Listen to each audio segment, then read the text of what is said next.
Well, hello, friends. Mark Holmes here with, and as always, I want to thank you guys for watching, commenting, subscribing, and being part of the Joe Boo Sports Report. Without you guys, this literally does not work.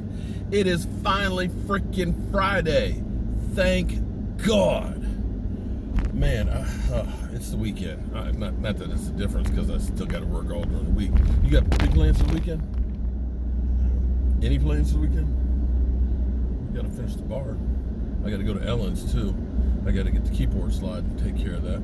But we've actually been down working on the red brick house. We got the paneling up into the ceiling and everything, and we actually dropped off the building plans. I mean, when I say dropped off the building plans, we literally dropped them off. You walk in the municipal building, there's a metal detector there with a guy behind it, behind the shield and all that. He's like, "What do you want?" I'm like, "Need to drop off building permits, stuff for permits." He's like, "There's the box." So they said they had a drop box. It's literally a cardboard box. I mean, a cardboard box, okay? So I done dropped off the plans, and they'll get in touch with me when they got the plans together and stuff. So I got to applying for a building permit, a alteration permit, a electrical, HVAC, and a plumbing permit. So hopefully we'll be able to get all those and sometime next week and really start getting working on this thing. But an interesting thing, Miss Jackie, she sent me a link with some statistics. And I know these statistics, it's contrary to what you've been told. Did they finish the bridge? I don't see the thing up there. Uh-oh. They might have finally finished fixing the bridge. It's contrary to the narrative that's always set. And this is kind of like, back in the day, it used to be that Tony Romo was a choker, that Tony Romo, in December couldn't play and stuff. But the reality was that Tony Romo actually had more comeback victories than anybody else. But the narrative didn't actually fit the numbers and statistics. And that's what you get with a lot of stuff anyway, is they always want to make it, something to talk about. And so the thing that everybody talks about is, well, Dak Prescott couldn't beat a winning team. The Cowboys couldn't beat a winning team last year. They were 1-6, I think, against playoff teams. But an interesting statistic is, as they went through the numbers, you can't pin all that on Dak Prescott. Because I think about it, let me give you an example. Minnesota Viking game, right?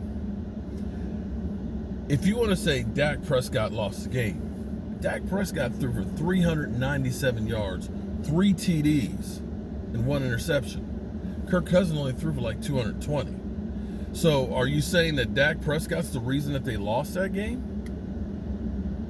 I don't know how you say that, because those numbers, more times now, if your quarterback throws for almost 400 yards, 3 TDs, 1 interception, you should be winning the game. And it wasn't like he threw like 4 or 5 interceptions or fumbled the football that cost him the game.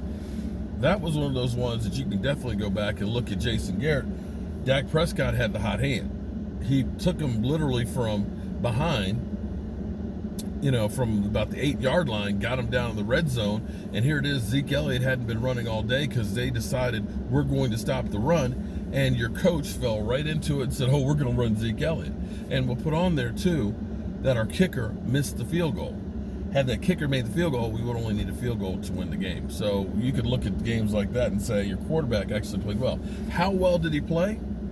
Believe it or not, it's top 5 statistics against playoff teams. Top 5.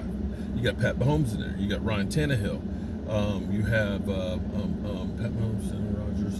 Who else is in there? Dak Prescott, Deshaun Watson, and I think Aaron Rodgers. Funny, Carson Wentz wasn't in that.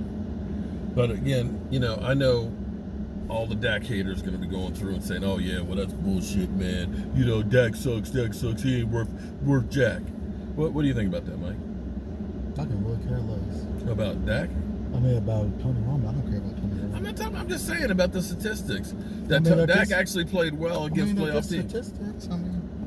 Well, but see, you can go. I tell you what. Before we go back through here and throw it on Dak, you got to also look at the pattern of Jason Garrett. Think about every time we went to the playoffs, how badly we played. You can even go back to Dallas Cowboys versus the Green Bay Packers in the playoffs. Dak Prescott threw for 303 yards, 3 TDs, and 1 interception against Aaron Rodgers. His numbers were better than Aaron Rodgers. But yet, the defense, last drive, miracle play by Aaron frickin' Rodgers that ended up killing us. But, that's the way it always is. And it seems like whenever we were in win or go home games, 8-8, 8-8, 8-8, 3 years in a row with Jason Garrett. I can't even remember his name. It's been so long. With Jason Garrett, that more times than not, or every time, we lost him. So you got to kind of look at a pattern that's there, that it's not necessarily just the quarterback, it's the team. And don't forget, it's a team game. All right, y'all. I got about 150 miles of driving to do before I get ready for our live stream tonight. Hope you tune in, 9 o'clock Eastern. We'll get you all caught up with everything that is the Dallas Cowboys. I'm Mark Holmes with, of course, Michael Anthony